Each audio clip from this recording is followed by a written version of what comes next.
vous êtes en duplex d'Uzès et en direct. Rappelons-le que vous êtes le président de la communauté de communes du pays d'Uzès. Autour de la table, il y a le président de l'université de Nîmes, Benoît Roig, vous le voyez certainement à l'image.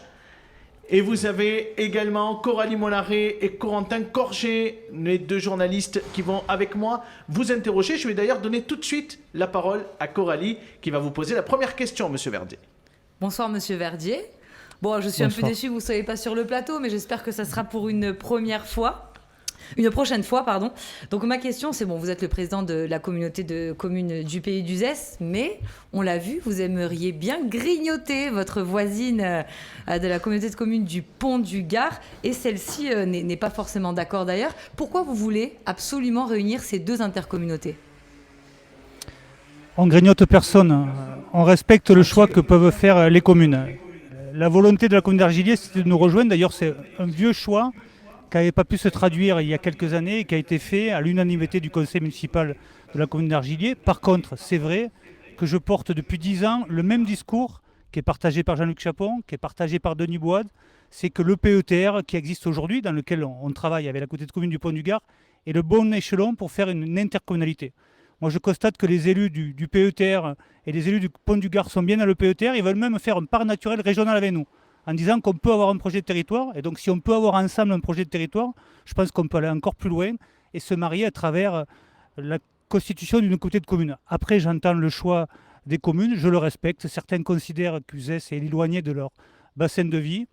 Moi, je pense qu'on pourrait travailler avec deux bassins de vie différents, que notre avenir est commun et qu'il faudra à terme être un peu plus costaud pour peser face aux grosses agglomérations que sont Nîmes, Bagnols et Alès. En tout cas, moi, je me réjouis de la venue dans un cadre très démocratique et transparent d'Argilier. Puis si d'autres communes à terme souhaitent venir, elles seront la bienvenue, mais je ne débauche personne. Vous savez, il y a 2 ans, c'était aussi la commune de Bouquet qui nous avait rejoints.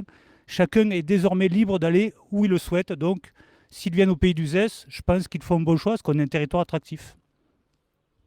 Attention quand même au mariage, il ne faudrait pas qu'il soit forcé pour poursuivre votre métaphore. Un mot peut-être sur les grands projets de la ville d'Uzès. Thierry Allard nous a confié tout à l'heure, puisque c'est notre agence de Bagnols suit avec attention les conseils communautaires du pays d'Uzès. Il nous a confié que la ville d'Uzès, la communauté de communes, travaille sur un projet de piscine couverte. On sait que c'est très coûteux.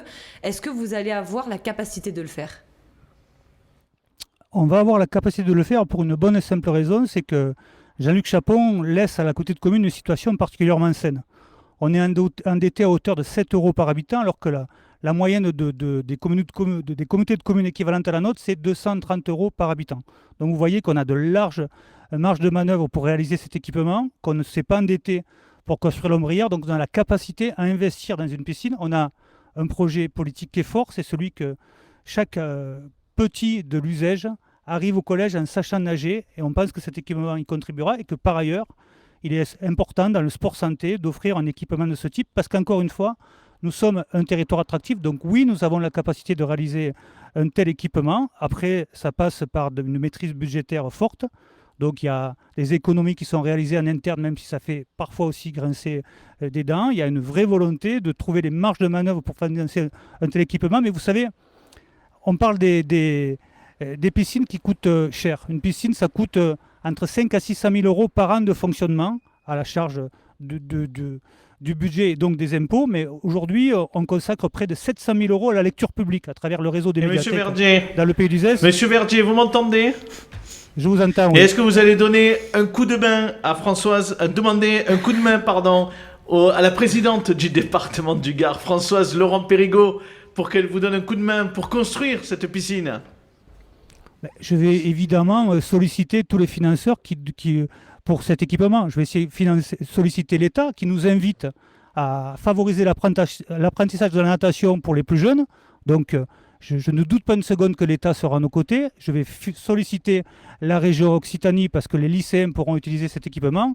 Puis enfin, je vais solliciter le département du Gard parce que c'est un projet structurant et que je sais que Françoise Laurent-Périgot est attachée à ce type de projet.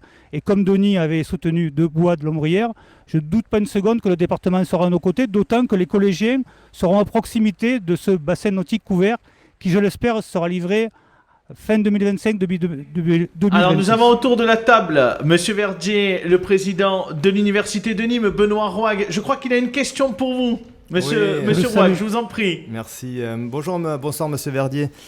Une question, parce qu'on sait que des étudiants, enfin, des lycéens qui étudient dans des localités qui s'éloignent de plus en plus des centres universitaires, parfois se restreignent à l'accès à l'enseignement supérieur. Donc il y a des dispositifs tels qu'un campus connecté par exemple au Vigan, ou des délocalisations de filières d'enseignement dans ces localités au plus proche des étudiants se font. Est-ce que vous auriez des projets dans ce sens-là au niveau de votre communauté de communes? J'en avais rêvé, et le président de l'université, je vous remercie, veut le faire. Donc moi, ce que je vous propose, c'est qu'on travaille sur cette question.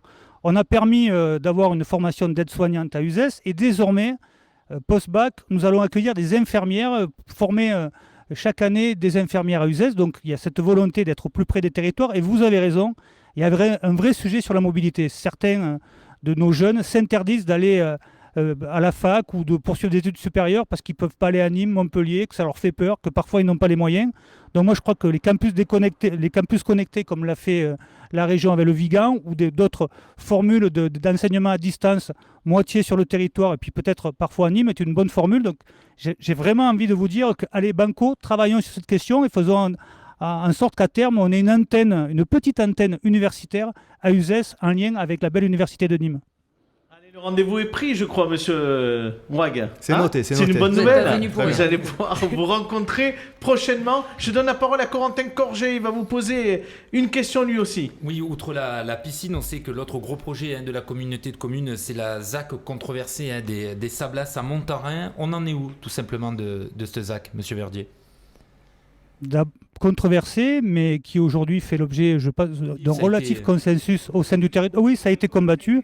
Le dernier recours qui était fait contre l'arrêté préfectoral a été jugé et nous a donné raison. Donc tous les voyants sont au vert. Donc la ZAC des Sablas va être développée, mais il y en a une autre qui va être également développée, c'est celle de Peyre-Plantade à Moussac. Moi, je pense qu'on peut concilier développement économique et protection de l'environnement, développement économique et développement de l'agriculture. C'est ce que nous faisons sur ce territoire. Par exemple, il y a quelques jours, vous étiez présent pour un conseil communautaire où nous avons voté à l'unanimité l'acquisition de terres pour installer des agriculteurs.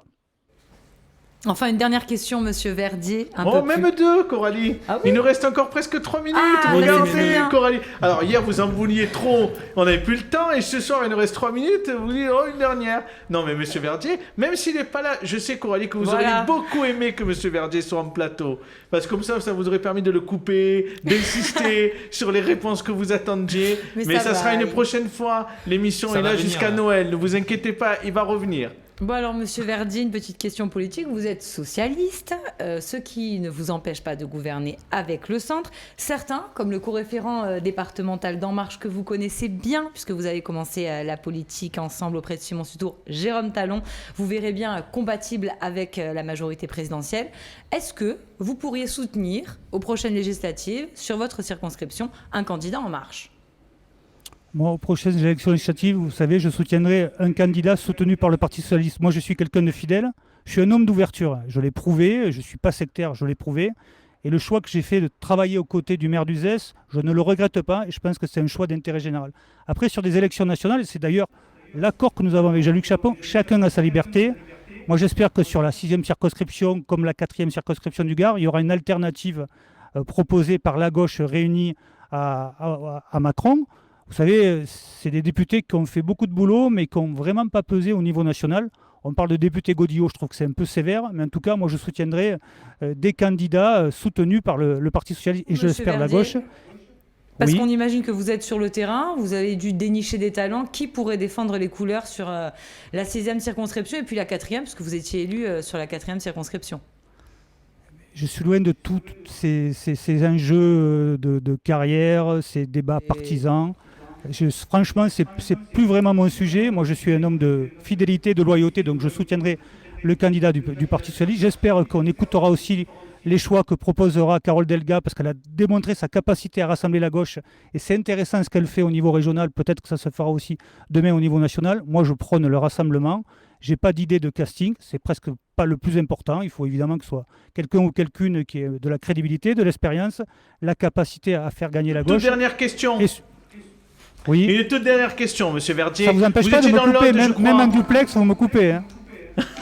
On essaye, c'est pas facile. Une toute dernière C'est un question. marque de Vous étiez fabrique. dans le Lot ce week-end avec notamment Denis Boide pour ce rendez-vous avec Carole Delga. Ils étaient 1200 autour d'elle pour se féliciter de sa victoire et de sa réélection en juin dernier. Qu'est-ce que vous avez envie de faire, vous, en tant que conseiller régional, pour les prochaines années?